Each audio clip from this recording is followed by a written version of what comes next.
Howdy, folks, and welcome to TuneScores, the best part of your day. My name's Carrie Nightingale. With me, as always, is Kevin Niebrick. Kevin, how you doing tonight? About 97%. We're almost there. That's awesome. We'll take those small wins any way we can. And I hope you're excited, because I'm not. We've wanted to complete the top tier quartet of episodes with an exploration of harmony for some time, but frankly, I've been dreading it. I understand harmony from an academic perspective, but it is certainly the most challenging part of any composition for me to hear really and to evaluate accurately.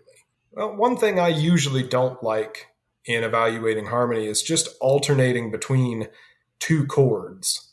There's a G chord, there's a C chord. Oh, there's a G. I wonder what's coming next. It's a C. Now, of course, my favorite song, Oblivion by Grimes, is the exception that proves the rule. I try to listen for spicier chords with upper extensions, variations in chord progressions among the different sections of a song, feelings of tension and resolution, and something other than the usual four chord loop. But it is still very hard for me to hear in most songs. So I'm going to try focusing more toward the overall texture of the piece in question rather than the traditional Western harmonic theory, although I'll still jump into that when it's possible and appropriate. And that said, we've picked three songs to evaluate tonight that we think or thought going in might have exceptional harmony based on the reputation of the artist, maybe what we found on r slash music theory and things like that. So we're going to start off with one of my recommendations, Every Other Freckle by the band Alt J. Then we'll follow it up with Sledgehammer by Peter Gabriel. And we'll wrap it up with You've Got a Friend in Me by Randy Newman. So that first one is Every Other Freckle by Alt J. That was my recommendation. So Kevin, why don't you take down the composition? All right, they didn't do a bad job at all, really. For composition, I gave them a 3.2. The lower scores were in the melody and the lyrics for me. Thought this song really shined with the rhythm and the harmony. For the lyrics, there were some word choices that I didn't appreciate. They were somewhat nonsensical. Maybe the words were chosen more to fit cadence than continuity of the story itself. There was also a couple of odd bars at 130 that I think that you wanted to talk about as well that I didn't quite get. And then there's a solo in there over the Every Other Freckle vamping towards the end that's kind of annoying. But those are the only things I had to say about it. What do you think of the composition itself? So it kind of sounds like you didn't like the composition or much of it, but rated it at 3.2. I rated it at 3.4. This is such a filthy song, from the lyrical character of a tomcat in heat with obsessive passion for a lover, to the distorted bass line, to the drums that thrust the story forward. You've got a reference to Walk on the Wild Side with obligatory name check of Lou Reed. The tempo varies, sometimes quick, sometimes slower, and the drums know just when to come in during the quiet parts to give a good slap. Ultimately, this composition features both dynamics and texture to its absolute credit. I thought the performance was strong for something that has so many dynamics and such a rich texture, rated at 1.0 out of 1.2 available points. And the production, it's no mean feat to arrange multiple voices and instruments like this, particularly with deliberate tempo shifts and precise timing needed for everything, all those vocal additions. So I rated that at 1.2 out of an available 1.2. But Kev, how did the performance and production strike you? And then ultimately, how did this song appeal to you? For performance and production, I had no notes. Very decent scores across the board, 1.0 for both performance and production. The appeal is where it lost a couple of points for me. The emotion didn't quite hit me. I gave it a 1.2 out of 1.6. Just missed me just a little bit. I get the idea of the song. I get the reason behind the song, but maybe it's not meant for me, I suppose. The innovation, haven't heard anything quite like it. Give him a 0.2 out of 0.4. Repeat listenability is nice and high with 1.3. The final overall score for appeal was 2.7. And the overall tune score was 7.9, which is not bad. Oh, fantastic. This rated at a 3.0 out of an available 3.6 for appeal. It's hard for me personally to identify with the obsessive love of the narrator in Every Other Freckle, but I think I understand it. And I appreciate the track as an innovative collage of sounds. It will stay in my rotation, and I think it might deserve a spot in yours too. My overall tune score for Every Other Freckle by Alt J was 8.6 out of 10. That said, I think it's time for a short break. We'll be right back.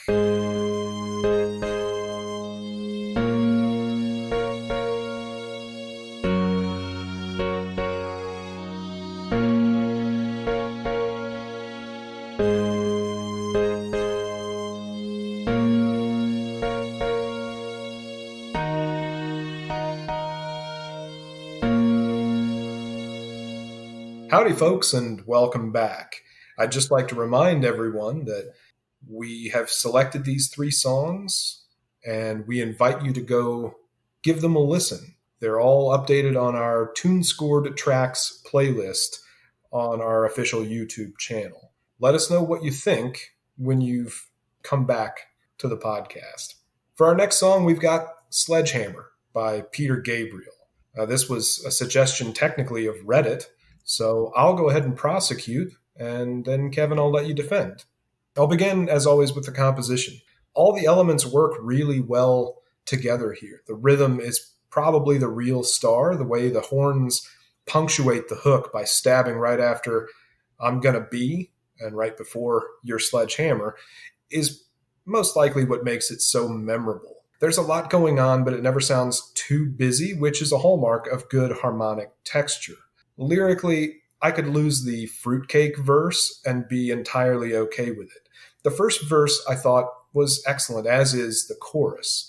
So for the composition, I rated this at a 2.9 out of 4. Kev, how did you feel about the composition? Peter did a great job. He got a 3.5 out of me. High marks across the board. The whole piece is really good. The one part that I didn't enjoy as much was the lyrics over everything. You mentioned a line. Is he saying fruitcakes? Is it fruit cage? I don't know what he's saying, but there's got to be a better metaphor than that. As far as performance goes and production, no notes. Excellent across the board. Again, 1.0 for both out of me. I didn't notice anything that irked me. But how about you? I thought the performance across the board was really strong, rated at a 1.0 out of 1.2. The production segment suffered just ever so slightly at a 0.9 out of 1.2. And here's why. Aside from giving the background singers an opportunity for some call and response, everything after 3 minutes and 18, which is right before the line, I kicked the habit, feels superfluous to me. As a continuation of the groove, it's fine, but I find myself losing interest and kind of wish it had faded out. Although I will say I do really like the side sweep panning of the instrumental in just the last few seconds. That sounds so good. And overall appeal for me was pretty strong at a 2.6 out of 3.6. Peter Gabriel has a reputation, at least according to r/music theory, for harmonic complexity in his work.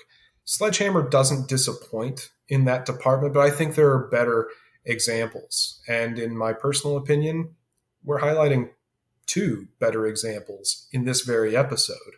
So count yourself lucky, dear viewer, or dear listener, as it were. This track has an excellent, memorable hook, and it's worth a listen for that reason alone. So my overall tune score for this was a 7.4 out of 10. Kev, how did it appeal to you? I like this one. As far as appeal goes, the final score was 2.5. The emotion just hit me. In fact, missed me maybe by a little bit. 1.2 out of 1.6. Innovation, I give him a 0.1 out of 0.4.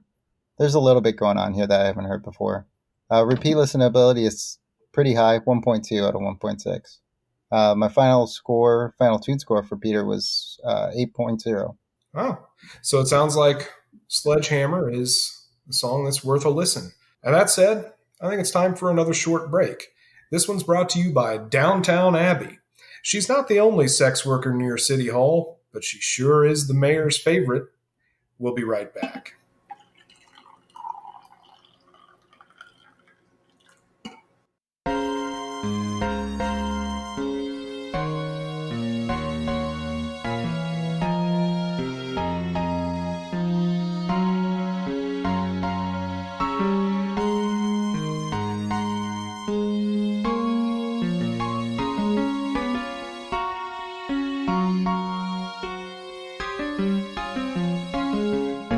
Howdy, folks, and welcome back.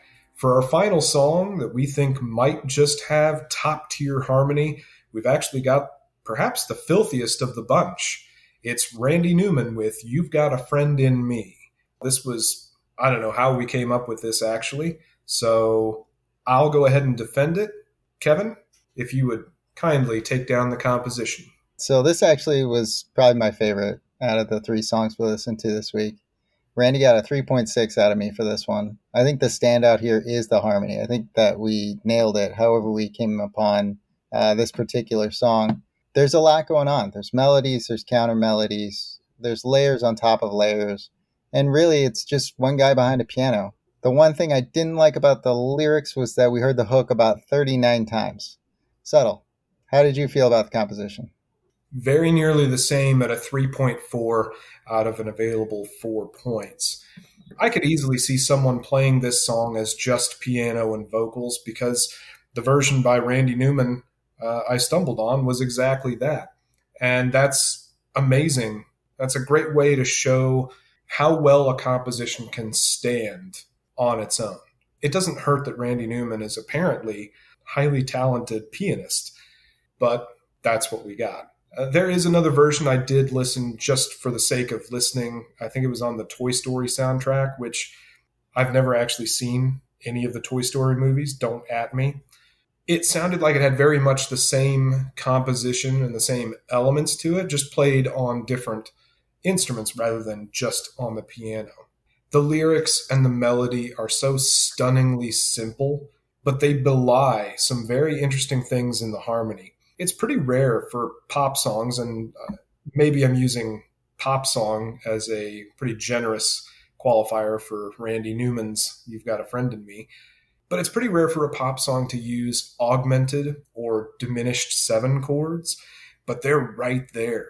In the first 2 verses, Friend in Me lines end in C to C7 vamps, but in verse 3, he changes it from C to A7, which is kind of like an unexpected little present. And that's why I rated this at a full 1 out of 1 point for harmony. The performance, I put on my headphones and I did not know what to expect, but this sounds incredibly complex and difficult to play on the piano, like some of the interludes that I use in this very show, except my interludes are usually programmed in MIDI and I don't have to sing over them simultaneously. This performance was absolutely brilliant, full 1.2 out of 1.2 points. The production suffers only slightly, and it's not really that it suffers, but I felt it warranted an above average 1.0 out of 1.2 points. This sounds like it's in mono, but frankly, I wouldn't have it any other way for this arrangement. But that's my take on performance and production. How did those strike you, Kev, and how did the overall tune appeal to you? For performance, Randy got a 1.0 out of me. A little more for feel and a little less for accuracy. Again, this sounds like a very complicated piece. The piece sounded human to me. It was very nice. Production, 1.1 out of 1.2. I really like the arrangement of just Randy. That's it. Did an excellent job with what he had. As far as appeal goes, Randy got a 2.4 out of me. Emotion definitely hit me, 1.3. So a lot going on here. I was impressed.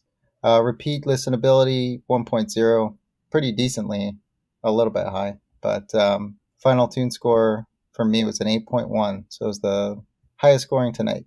I personally cannot believe it. I actually rated it much higher than you did.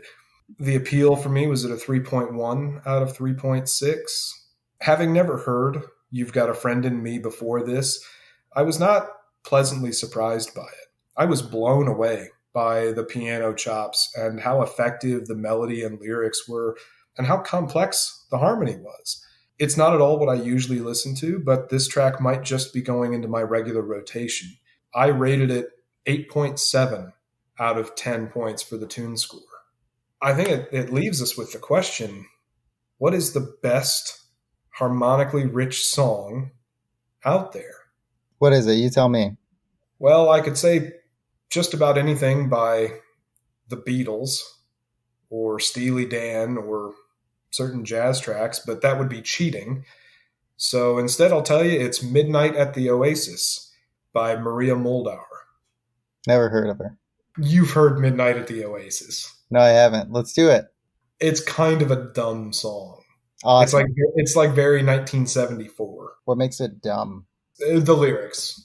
Like it almost feels like a novelty song because the lyrics are like Midnight at the Oasis, put your camel to bed, come on baby, cactus is our friend.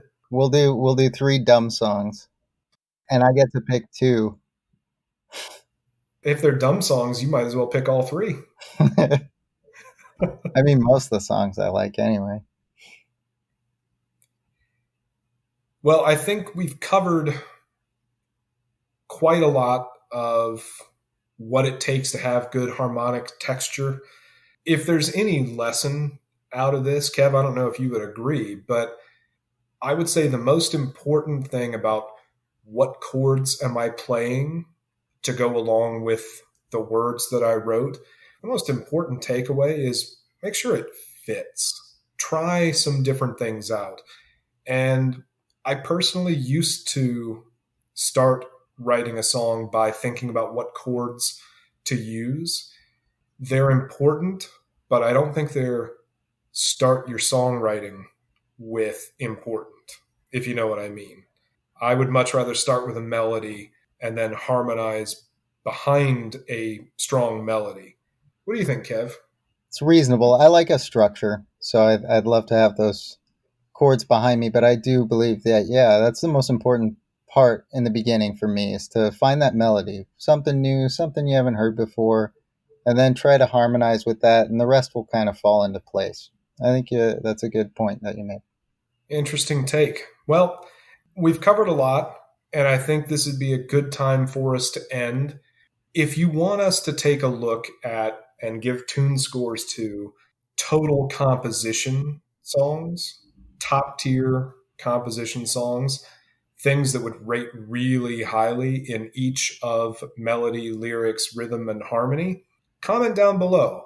I've got some ideas. I've talked it over with Kev. I know he has ideas, and we would probably love to do that episode, but we want to make sure that it's something that you as the audience want to hear. Or maybe we'll just do it anyway because, hell, why not have fun? It's not like we're making any money off of this. Speaking of, if you'd like to buy us a cup of coffee, I take mine black and Kevin takes his also black. We want to thank you so much for tuning in. We've had a lot of fun exploring harmonic richness in various songs. We look forward to the next one. We hope you do too. That's been Kevin Niebrick. I've been Carrie Nightingale. Take care.